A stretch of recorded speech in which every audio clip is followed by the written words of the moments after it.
Assalamualaikum warahmatullahi wabarakatuh. Hai Sobat U. Sekarang saya lagi ada di rumahnya Bapak Haji Edi Hamdi. Beliau ini Ketua Forum Travel Partner Indonesia. Kalau dibilang sesepuhnya para travel nih. Nanti kita akan ngobrol-ngobrol sedikit, dan beliau ini juga tahu tentang sejarah-sejarawan Muslim di dunia. Nah, nanti sedikit kita tanya-tanya, dan beliau ada usaha umroh dan travel Muslim tour ya Pak. Oke, kita akan tanya-tanya sedikit ya Pak. Apa kabar Bapak? Alhamdulillah baik. Alhamdulillah baik Pak. Saya lihat ini banyak buku-buku. Ini Bapak hobi baca? Ini pajangan aja sih. Kalau stres ngeliat buku. Kalau stres, kalau saya stresnya ngeliat buku rekening Pak. Oh gitu ya. Itu bisa stres. Ini berapa lama Bapak buku-buku ini Alkitab atau? Ini buku-buku agama Islam dari sejarah, tafsir, hadis, fikih, kemudian tapi mayoritas sejarah sih. Sejarah. Oh, keren banget. Ini saya lihat ini tulisannya tulisan apa ini Pak? Ini namanya Arab gundul jadi. Arab gundul. Botak gitu ya. Oh, Arab botak. Jadi nggak ada barisnya. Kalau dicondet Arab maklum. Arab maklum. Bapak jadi di travel ini dari tahun berapa Pak? Saya persisnya sebagai tour leader itu tahun 1987. 1987 pertama kali saya membawa rombongan haji. Ya, oh, udah di tahun itu udah bawa rombongan haji ya Pak ya? Jadi pertama kali bawa haji dulu, setelah itu baru umrohnya. Masya Allah. Terus pertama kali awalnya nggak mungkin tiba-tiba langsung bawa jamaah gitu dong Kak? Itu jalan ceritanya itu awalnya seperti apa Pak? Sebetulnya begini, semua berangkat dari cita-cita. Oh, cita-cita. Setiap manusia itu kan punya cita-cita, punya dream, punya impian. Betul. Dulu waktu sekolah saya bermimpi menjadi Menteri Luar Negeri. Menteri Luar Negeri. Ya. Akhirnya yang suka keluar negeri. Iya, tapi karena tercapai ya Pak? Iya, ya? karena pengen gimana gitu, bisa naik pesawat gitu ya, bisa ke negara Amerika, bisa ke negara Eropa gitu. Akhirnya jalannya itu jalurnya dari umroh dulu, dari haji dulu. Dari haji dulu, ya zaman Haji dulu dulu. kalau nggak salah belum ada umroh ya Pak? Umroh ada, Oh, tapi udah masih ada. jarang kalau 87. Dari situ berangkatnya, akhirnya karena hobi dan cita-citanya mau sering terbang, akhirnya jadilah traveler dan sampai sekarang. 87 sampai dengan ini tahun berapa? 2020. 2020. Berapa Keren tuh? banget. Hitung sendiri Ya deh. itulah. Pokoknya hampir seumuran saya lah. Tapi saya baru lahir kemarin 97. Oh, gitu. 97. Pak, apa kiat-kiatnya nih biar bisa seperti Bapak ini? Biasanya kan itu travel itu banyak yang travel baru tapi udah makan duit orang, maaf ya Pak ya. Yang seperti itu kan banyak, apalagi yang kejadian-kejadian baru-baru kemarin ini banyak yang di penjara-penjara itu loh Pak. Nah Bapak kan dari udah lama sampai sekarang itu apa motivasi atau kiat-kiatnya tuh Pak bisa bertahan selama ini? Pertama begini, kalau urusan travel kan itu adalah jasa kepada masyarakat. Ya. Artinya kita menjual jasa dan mereka membeli perjalanan ke kita. Nah, jasa itu harus dipertahankan. Gitu. Jasa itu pertama harus dipertahankan. Jadi ketika mereka membayar, ini adalah amanat. Karena beliau belum berangkat, jemaahnya belum berangkat, jangan dipakai dulu gitu. Jadi ini ketika jemaah atau customer membayar ke kita, itu harus kita amankan. Oh ini akan digunakan untuk Kepercayaan ya Ustaz. Akhirnya timbulnya kepercayaan, itu yang penting. Jadi amanah. Kebanyakan kan kalau misalnya baru daftar gitu uangnya udah full dipakai dulu, ada keuntungan kok di sini, dipakai dulu, kebanyakan seperti itu ya Pak. Nah ya? itu yang salah menurut saya. Itu salah satu cara yang harus diterapkan oleh semua travel atau travel di seluruh Indonesia lah. Nah, saya juga kan lagi baru belajar di travel nih Pak, makanya saya mau banyak tanya gitu, apa sih kiat-kiat menjadi bisa travel sebesar ini gitu? Ya sebetulnya sih tidak bisa berdiri sendiri, kita juga harus dibantu oleh SDM. Ya, Tanpa SDM yang ada mungkin juga travel tersebut nggak akan berjalan. Gitu. Kemudian yang kedua ya harus inovatif. Jadi harus membuat inovasi, karena sekarang kalau kita lihat dunia travel di Indonesia terutama travel Muslim ya, karena kita sama-sama Muslim, mereka hanya terfokus pada satu bidang, yaitu pergi umroh gitu. Karena bagaimanapun umroh itu sampai selama Ka'bah itu masih ada, itu nggak akan sepi. orang akan langsung ke sana. Kecuali kalau kayak kejadian corona ini ya Pak ya. Kalau corona ini kan kasusnya beda. Ini kan pandemi ya seluruh Ya. dunia, bukan hanya Indonesia. Indonesia saja, tapi di dunia. Tapi yang sangat terpukul adalah travel agent. Betul Gitu itu, ya, makanya travel saya agent. ngerasain banget itu. Iya. Jadi nggak ada pemberangkatan, Iya. nggak ada duit pemasukan ya Pak ya. Karena tidak ada pemberangkatan, maka mempengaruhi ekonomi, akan mempengaruhi ekspor impor. Betul. Bagaimana orang mengirim barang, pesawatnya nggak ada. Nah, Nah, gitu karena kena pandemi juga, kena covid juga. Nah ini yang apa namanya kasus terbesar ya. iya Kasus betul, besar. betul sekali. Terus selama pandemi ini Bapak ngapain aja nih Pak? Yang pertama karantina sendiri. Karantina. Nah, kebetulan banyak teman-teman saya ini ya paling baca-baca buku. Baca Gitu. buku. Itu aja sih, dimanfaatkan yang positif-positif aja. Nah terus ngomongin sejarawan nih Pak, berarti udah banyak tahu ya Pak. Tadi saya dengar percakapan Bapak itu di Qatar itu lama. Berapa tahun Pak di Qatar Pak? Saya di Qatar saya dapat beasiswa sekolah di Qatar tahun Oh, 74. 74. Jadi Qatar itu merdeka tahun 1971. Sampai tahu segitunya ya Kemudian Pak ya? tahun merdekanya 1971, kemudian saya berangkat dapat beasiswa 1974. 1970. Dan ternyata saya adalah orang pertama yang menginjak bumi Qatar karena setelah merdeka itu. Dari Indonesia. Iya, karena nggak ada orang Indonesia, cari-cari di sana-sana nggak ada orang Indonesia Keren. gitu. Boleh lah Pak saya diajak ke sana Pak. Amin. Kali aja deh tiket-tiket gratis Pak. Ya. Oh jadi selain ke umroh Bapak kemana aja nih turnya, travelnya? Jadi begini, kembali lagi ke sejarah saya. Mm-mm. Ketika saya beasiswa ini kan berarti saya free sekolah, Ya. free biaya, Ya. free makan, asrama dapat. Iya. Sementara setiap bulan saya dapat digaji lah. Tapi kan nilainya harus bagus ya Pak. Iya, nilainya harus bagus. Kemudian, uang itu saya kumpulkan. Gitu. Oh. Karena kan cita-cita saya mau keluar negeri. Iya betul Nah, betul. jadi cita-cita mau keluar negeri gimana caranya supaya bisa keluar negeri? Akhirnya uang itu udah kumpul. Biasanya di Timur Tengah itu ada liburan musim panas. Liburan musim Nah, panas. jadi setiap musim panas itu liburannya 4 bulan. Dan Hmm. kita dapat tiket pulang ke Indonesia untuk cuti. Oh, jadi Bapak cari deh tuh yang Nah, mau tuh. nah tiketnya itu saya refund menjadi uang. Wow. Saya nggak mau pulang. Saya mau cari kerjaan. gitu. Saya lari ke Eropa, saya ke Inggris, saya ke Belanda. Uang itu kan saya cairkan dari tiket. Jadi saya nggak pulang ke Indonesia, lebih baik saya ke negara Eropa, kan lebih dekat lagi daripada saya dari Indonesia. Iya, iya. Terus sendirian aja tuh Pak. Sendiri aja. Pertama sih sama teman-teman dari Afrika, dari mana kan sama-sama. Ya terus ternyata enak juga gitu ya travel. Ya akhirnya dari situlah ilmu yang saya dapat, ilmu langsung.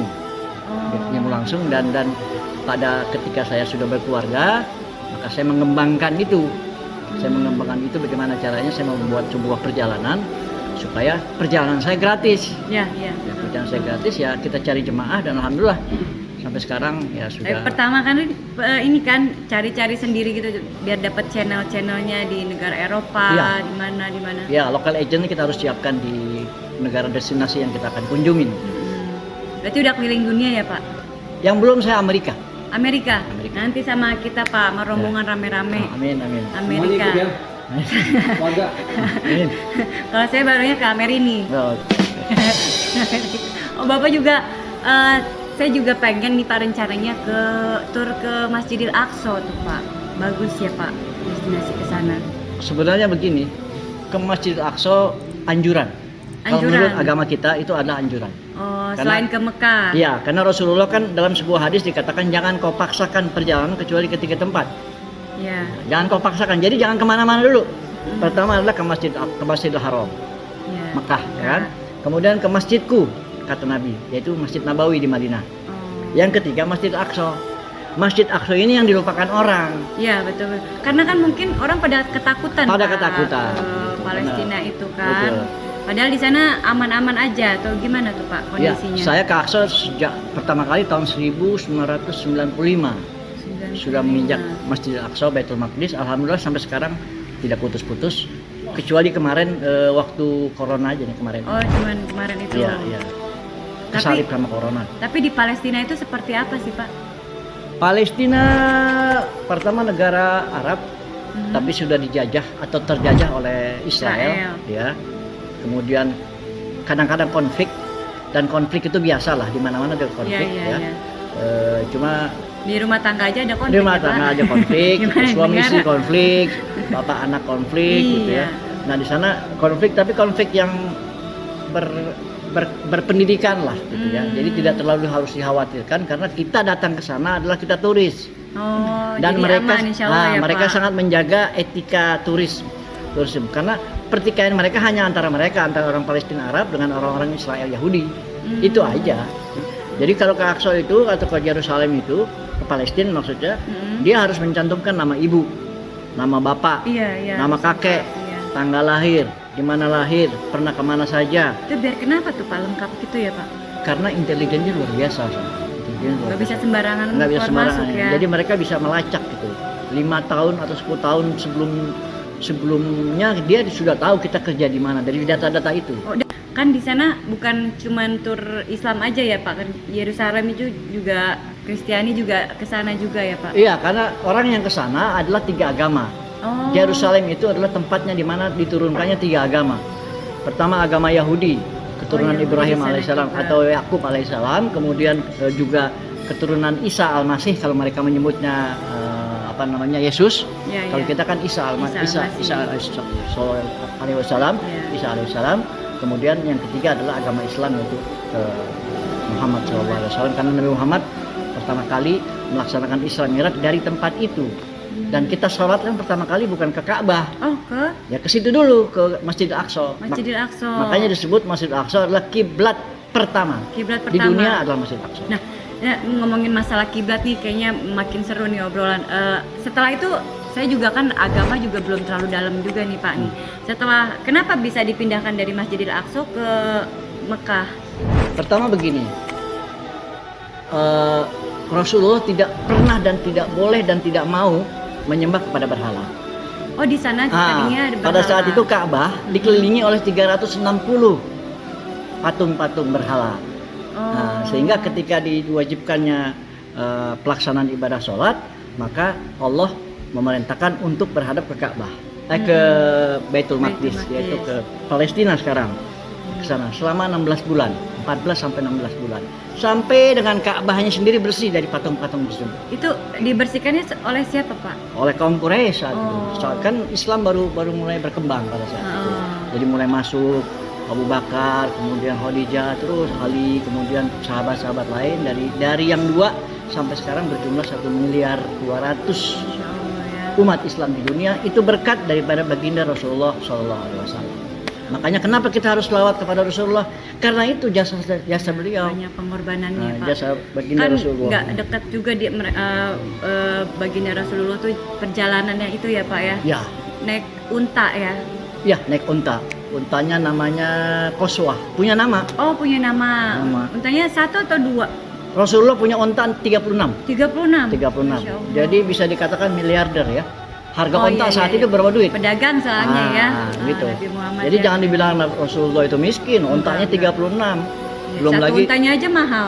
katakanlah BMW lah ya. Iya, Jadi iya. 36 BMW berapa duit itu? Berapa duit tuh? Masya Allah. Nabi Muhammad. Dan perjalanannya tuh luar biasa. Kalau kita sekarang kebanyakan jalan sedikit aja ngeluh ya Pak. Ah, Nabi Muhammad itu udah gurun-gurun itu Iya, kan melintasi panas. gurun. Terus setelah dibersihin Mekahnya, Ka'bahnya, baru pindah ke perjalanan pindahnya juga nggak semudah itu ya Pak ya. Iya, ketika Rasulullah kan sholat ini Kiblatnya. difardukan pada saat Rasulullah ada di Madinah. Mm-mm. Jadi hijrah dulu dari Mekah ke Madinah. Baru tahun kedua difardukan untuk melakukan sholat, puasa dan sebagainya, dan kiblat yang tadinya ke Palestina Jadi pindah ke Mekah. dipindahkan persis pada waktu Rasulullah sholat zuhur menjelang asar, datanglah wahyu, yaitu fawalli wajhaka syatral masjidil haram. Jadi sedang sholat tiba-tiba datang wahyu, Oh. akhirnya yang menghadapnya ke Aqsa ke sana Jadi pindah balik 300 derajat. derajat. Iya. ya. Karena kalau dilihat ini kota Mekah, Mm-mm. ini Madinah, Ya. di sana Aqsa. Oh gitu. Waktu sholat pertama Rasulullah ngadapnya ke sana. Heeh. Ketika datang wahyu, maka Rasulullah berbalik ke 360 Mekah derajat sini, sini. 360 derajat. Tapi sini situasinya sudah dibersihkan ya Pak. Sudah mulai berhala-berhala. bersih dari Ya, berhala-berhala. Saya pernah baca tuh banyak orang yang bilang itu kok Ka'bah kan bekas tempat berhala kayak gitu, kok kan disembah-sembah katanya gitu. ternyata ada sejarahnya juga ya, Ya, Pak. ya. Berarti Bapak bisa bahasa Arab, Karena baca buku. baca buku, karena belajar. Iya, pajangan semua ini Pak. Iya. Keren banget. Saya bisa bahasa Arab juga Pak. Ahlan wa sahlan. Ahlan. Artinya apa tuh Pak? Selamat datang. Oh, selamat datang. Berarti bisa berapa bahasa Pak? Saya cuma bahasa Arab dan Inggris saja. Arab dan Inggris. Karena keperluan saya cuma itu. Iya sih paling penting. Iya. Jepang, Cina gitu. Enggak. Pernah kursus Jepang tapi cuma 2 bulan. Enggak. Tapi kan sedikit banyak itu kan bisa tahu. Saya belajar hurufnya. Kitakana Kan- atau kirakana namanya kalau nggak salah. Kalau huruf kanji itu Ya, itu kan Jepang itu kan ada beberapa huruf. Huruf kanji, ada disebut kirakana atau apa namanya saya lupa. seru juga nih perjalanan. Mungkin Sobat U ada yang mau bertanya, nanti kalau misalnya ada yang mau bertanya, tulis aja di komen ya, karena semakin lama semakin seru mengetahui tentang isi dunia dan tentang sejarah-sejarah umat Islam seperti apa. Nah, saya pengen tahu nih Pak, dari tadi belum dapat jawabannya nih. Tiba-tiba langsung bawa jamaah itu kayak gimana tuh Pak? Kan pasti kan harus belajar dulu Pak. Ya. Ini buat pelajaran buat saya juga nih Pak, travel newcomer. Sebetulnya karena saya sudah terbina dari masa mudanya tadi. Kan saya sebelum berkeluarga sudah jalan-jalan sendiri kan, tadi kan saya ke Eropa. Mungkin karena modal mental itu, jadi Nah kan cari jamaah itu kan nggak gampang Pak. Nah itulah, jemaah itu tergantung kitanya, harus dipercaya, amanah. Gitu. Jadi bermulanya juga bukan mendapatkan jemaah 40 orang. Yang pertama keluarganya dulu kita ajak, keluarga kita dulu, mertua, kakek, nenek, orang terdekat, tetangga-tetangga. Dari situlah mereka akan bercerita. Oh udah ikut sama mantu saya, ikut anak saya, terus berkembang. Ya alhamdulillah sampai sekarang sudah berjalan dan saya memang menspesialisasikan diri fokusnya ke Masjid Aqsa. Masjidil Aqsa. Nah, kenapa? Karena orang beramai-ramai berbondong-bondong Ke Mekah. gitu. Ini nggak dijamah gitu. Iya, Jadi Masjidil Aqsa. kita belok ke Aqsa. Ya mungkin karena mereka pada takut kali.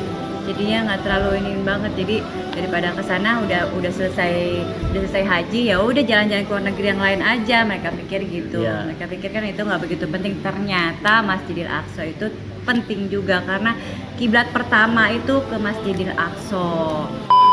Nah, Sobat U, itulah bincang-bincang santai saya bersama Bapak Haji Edi Hamdi. Semoga